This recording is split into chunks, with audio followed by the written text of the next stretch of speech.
Mesdames et messieurs, bonjour et bienvenue sur Lougaré TV. Alors c'est parti pour l'édition de ce jeudi 6 octobre 2022. On démarre l'actualité avec cette page nécrologique, le rappel à Dieu de l'ancien maire de Kaolack. Il s'agit de Daouda Faye. Et là, Daouda Faye dit Vava. Il fut ministre des Sports. Il nous a quittés ce jeudi. Aujourd'hui, le groupe Lougaré TV, par ma voix, présente ses vives condoléances à la famille éplorée.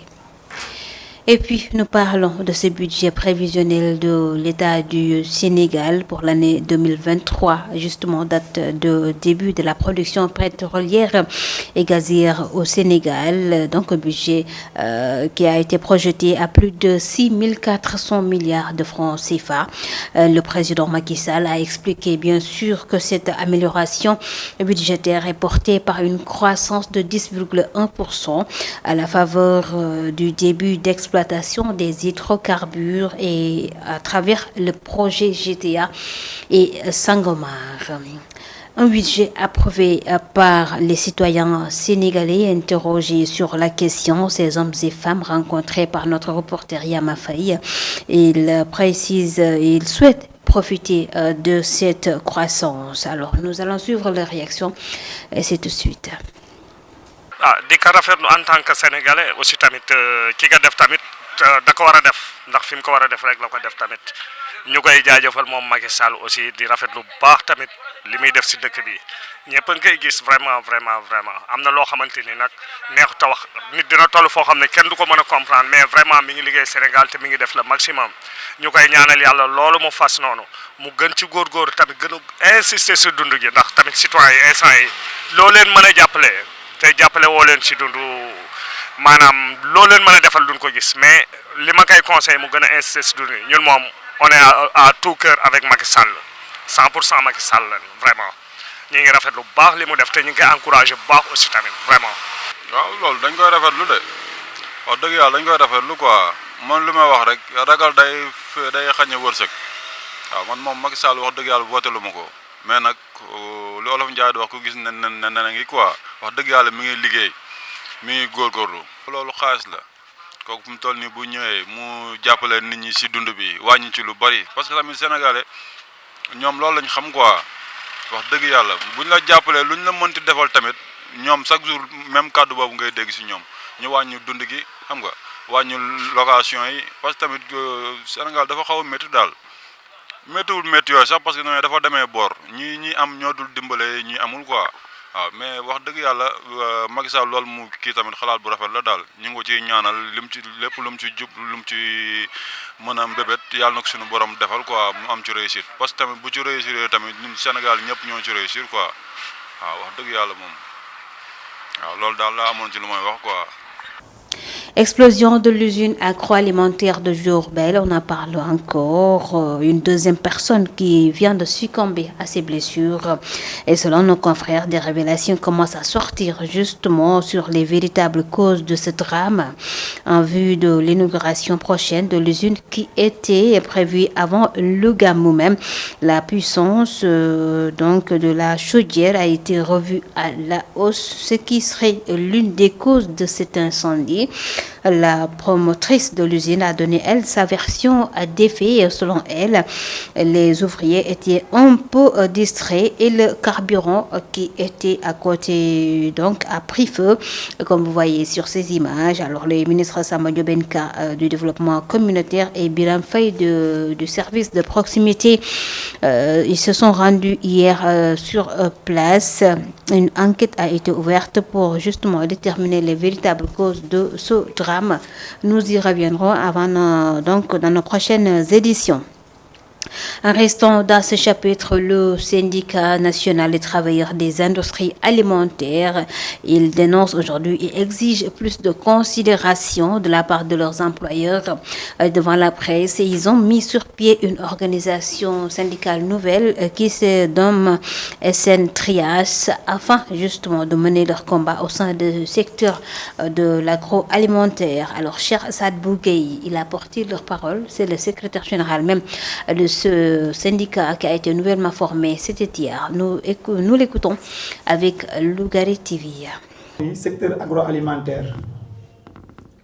bi nga xam ne tey moo waral suñu juddu dañ cee am vécu biñ ci am nag ak expérience biñ ci am moo tax ñu toog xalaat ni secteur bu ñu fàtte la muy industrie agroalimentaire li tax ñu fàtte ko mooy lañ doon xaar ci syndicat yi ñu défendre ko moom moo réer ñu nekk ay ndaw di dund loo xam ni ci biir industrie agroalimentaire yi seuls les acteurs yi nekk en action kese ñoom ñoo mën a xeex seeni àq ak seeni yelleef ñu delloo leen ko. Coupure d'électricité dans plusieurs zones, dans plusieurs quartiers de Dakar. Ce jeudi matin, depuis 8 heures du matin, plusieurs zones de la capitale et de la banlieue sont privées d'électricité. Et c'était le blackout depuis ce matin, une situation qui ne fait pas l'affaire du tout des ateliers de couture. Alors notre reporter Yama Faye, elle a rencontré ces citoyens à Guédiawaye plutôt. Alors nous suivons leurs réactions. Nous parlons justice avec l'ancien fan de Wally Seck, Léo Faramareen, ce TikToker bien présent sur les réseaux sociaux et dans de beaux draps, et lui qui avait porté plainte contre Ibali et Modou Amar. Il est arrêté aujourd'hui et déféré même au parquet par la division spéciale de la cybersécurité.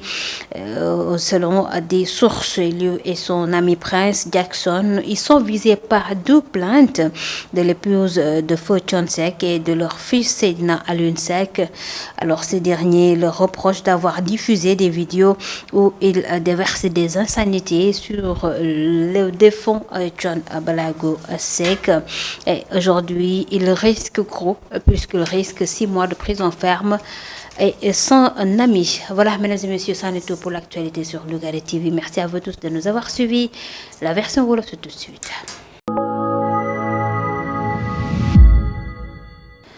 mbokk yi xarit yu Lougaré TV bismillah ci xibaar yi dañ koy doree lu jëm ci wàllu rek nécrologie ak génnuk àddina ki fi nekkoon maire bu Kaolack di El Hadji Daouda Faye moom El Hadji Daouda Faye ñu ko xamee woon ci turu Vava nekkoon fi itam jëwriñ ji yole wàllu sport moom nag yàlla suñu borom moom na ko ci alxamis gi groupe Lougaré TV ci samay kàddu ñu ngi jébal seen jaal jébal ko famille éplorée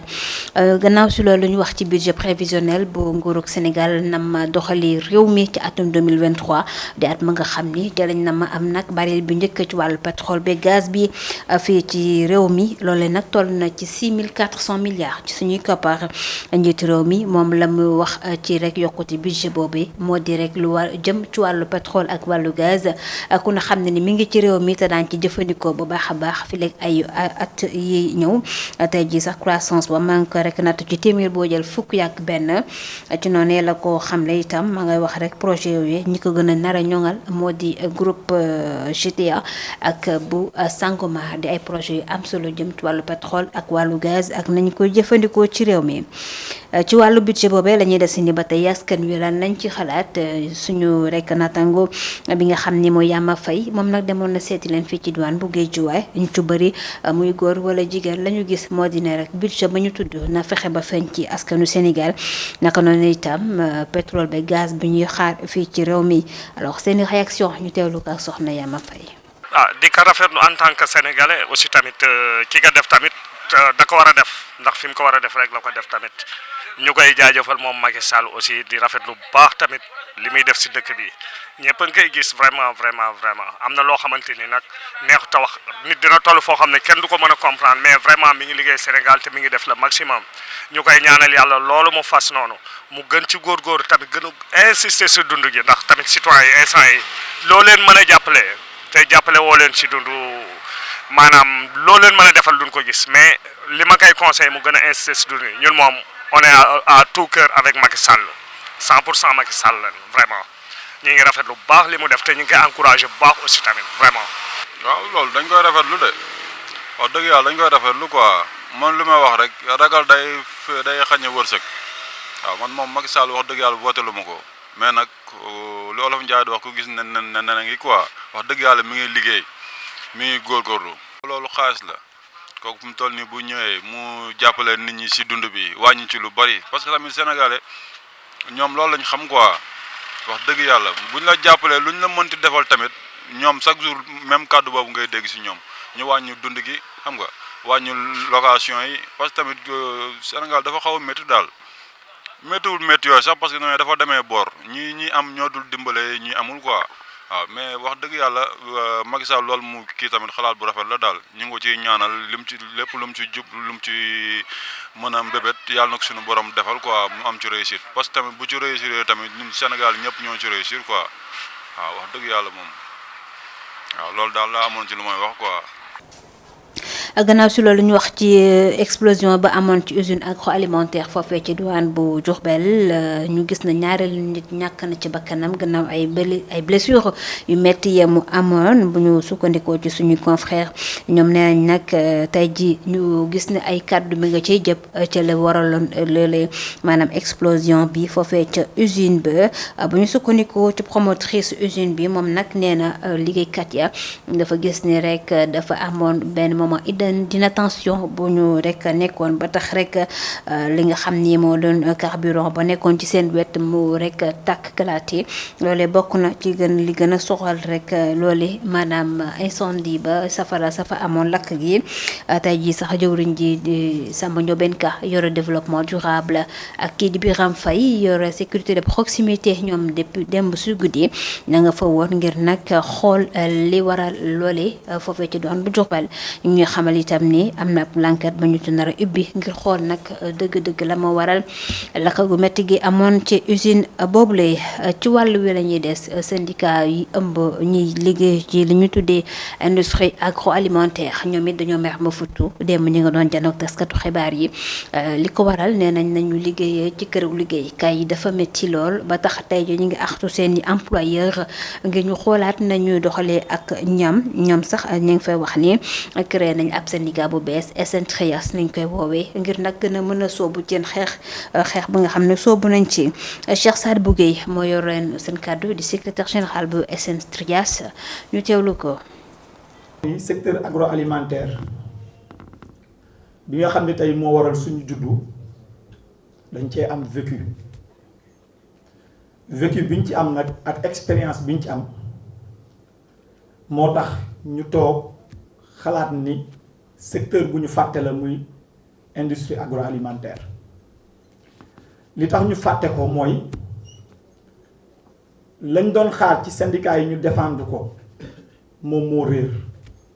ñu nekk ay ndaw di dund loo xam ni ci biir industrie agroalimentaire yi seuls les acteurs yi nekk en action kese ñoom ñoo mën a xeex seeni ak seeni yelleef ñu delloo leen ko.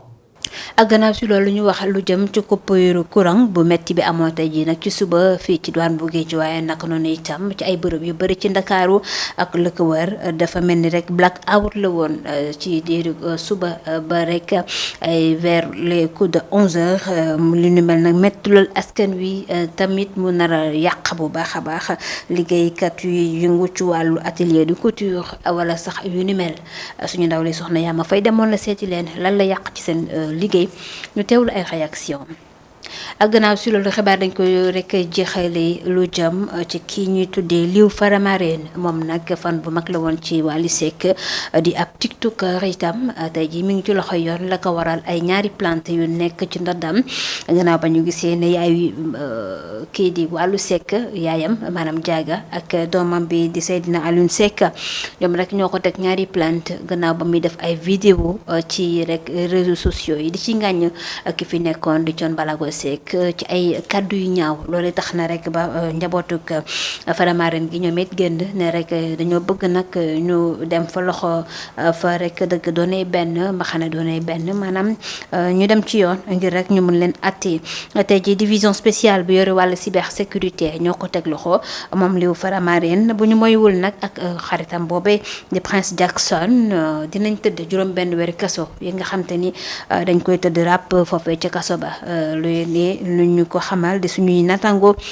ci def ab gëstu mi nga ma ko yaa xarit yi li bokk na ci li fi gën a fës ci xibaar fii ci Lougaré TV di leen jaajëfal bu baax ci teewlu bi di leen jox dig daje suba incha allah.